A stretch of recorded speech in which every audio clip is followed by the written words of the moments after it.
Parents की, जो शायद मन ही मन यही दुआ करते थे कि ये पबजी से छुटकारा मिल जाए, और लोग उनकी दुआ हो गई सफल और मिल गया इंडिया को पबजी से छुटकारा।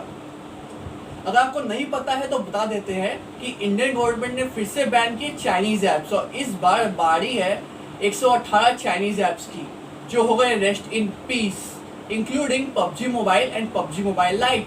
अगर आप चैनल से जुड़े हुए हैं तो आपको पता होगा कि मैंने अपने कुछ वीडियोस पहले ही प्रेडिक्शन की थी पबजी के बैन होने की, अपने इस वीडियो में शायद। तो अगर आपने ये वीडियो नहीं देखा है तो जरूर जाके चेकआउट करिए, नीचे डिस्क्रिप्शन बॉक्स में लिंक दिया हुआ है। पर बात वो नहीं है, बात ये है कि मेरी जो प्रेडिक्शन थी वो सच हो गई। हमको खुद को विश्वास नहीं हो रहा है, बट हाँ, प्रेडिक्शन सच हो गई। हाय गाइस, स्वागत है आपका इंस्टेंट गाइड पर। मैं हूं मिहिर और आज हम बात करेंगे पबजी के बारे में। पबजी मोबाइल जो बैन हुआ है उसके बारे में, क्यों बैन हुआ उसके बारे में, बैन होने से क्या इम्पैक्ट हुआ in both the countries India और चाइना को, उसके बारे में। तो एक बहुत ही डिटेल्ड और इंटरेस्टिंग वीडियो होने वाला है। तो चलिए बिना किसी देरी के अपने सीट बेल्ट बांध लीजिए और करते हैं शुरुआत।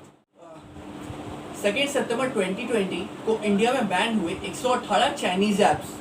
तो अब चाइनीज ऐप्स बैन का काउंट इंडिया में पहुंच चुका है 177। बहुत बड़ा नंबर है। बट ये सब ऐप्स बैन करने का रीजन आईटी मिनिस्ट्री का कहना है कि ये सब ऐप्स ऐसे एक्टिविटीज में एंगेज थे जो प्रीजुडिकल है to the sovereignty and integrity of India. तो इन शॉर्ट, इंडियंस की साइबर स्पेस सिक्योरिटी को मद्देनजर रखते हुए ये बड़ा डिसीजन लिया गया है। शायद ये बोल्ड डिसीजन इंडियन गवर्नमेंट द्वारा चाइना से बढ़ रहे तनाव के कारण लिया गया है, क्योंकि जहां पर हर कंट्री का जीडीपी डाउन हुआ है, गिरा है 2020 में, वहां पर सिर्फ चाइना का ही जीडीपी रोज किया है, बढ़ा है। तो ये एक बहुत स्ट्रेंज फैक्टर है और हो सकता है कि एक पॉसिबल रीजन भी हो। तो अब बात करते हैं, क्या सच में कोई इफेक्ट पड़ा है इस सब चाइनीज ऐप बैन से? The answer is possibly yes, क्योंकि हम लोग सब जानते हैं कि टेंसेंट एक चाइनीज कंपनी है। तो पबजी के बैन होने से टेंसेंट को तो इफेक्ट हुआ है, लॉस हुआ है, तो इनडायरेक्टली चाइना को भी लॉस हुआ है इससे। कितना लॉस हुआ है? Tencent claims that it has lost $1.4 billion after PUBG ban in India.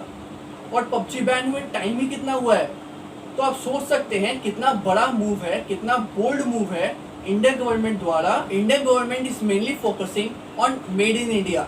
तो मेरा भी आपसे यही रिक्वेस्ट है कि जितना हो सके मेड इन इंडिया को सपोर्ट करिए, इंडिया के प्रोडक्ट्स को यूज़ करिए, इंडिया के ऐप्स को यूज़ करिए, क्योंकि अगर इंडियंस के बनाए हुए ऐप्स को यूज़ नहीं करेंगे तो हम लोग दूसरे से क्या उम्मीद रख सकते हैं। तो अब बात करते हैं इसके पॉसिबल ऑल्टरनेटिव्स के बारे में। वैसे तो पबजी का ऑल्टरनेटिव बता पाना इस मतलब एक बहुत डिफिकल्ट टास्क है, क्योंकि पबजी एक ऐसे लेवल पे पहुंच चुका है, वहाँ पे उसका स्वैग को मैच कर पाना शायद ही किसी और दूसरे ऐप के बस की बात है। पर फिर भी अगर हमको बताना ही है तो भाई मैं तो बताऊंगा COD, कॉल ऑफ ड्यूटी और फ्री फायर। फ्री फायर जो है वो इंडियन कंपनी द्वारा लॉन्च किया गया एक इंडियन ऐप है, तो जाइए उसको चेकआउट करिए अगर आपको बोर्ड टाइम पे पबजी की तरह ही गेम खेलने हैं तो। बट हाँ, वेट करना, क्योंकि क्या पता अंबानी से एक नया ऐप लॉन्च कर दें पबजीओ, हु नोस। तो ऐसे देखा आप लोगों ने, ये थे वो कुछ अननोन फैक्ट्स पबजी के बारे में, रियलिटी कि पबजी ऐप क्यों बैन हुआ और उससे क्या इम्पैक्ट हुआ।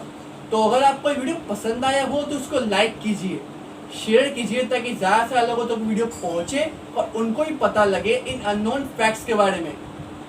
और अपडेट्स पाते रहने के लिए फॉलो कीजिए इंस्टाग्राम, फेसबुक पर इंस्टेंट गाइड को, नीचे डिस्क्रिप्शन बॉक्स में लिंक दिया हुआ है।